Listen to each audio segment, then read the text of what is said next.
Hi, my name is Diva and I love to eat, and let's eat some Haitian food. Guys, today's my first time trying Haitian food and I am so impressed.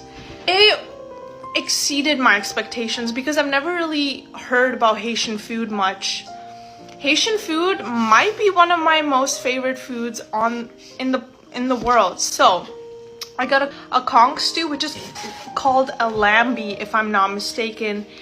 It is freaking phenomenal. It is so good. I also got their legume stew, which is made with eggplants and there's beef inside, and wow. And the rice, I got the jojo rice, which is with mushrooms. So good. And the pickles, which is like pickled veggies. I think there's carrots, cabbage in it. It takes it to another level. And how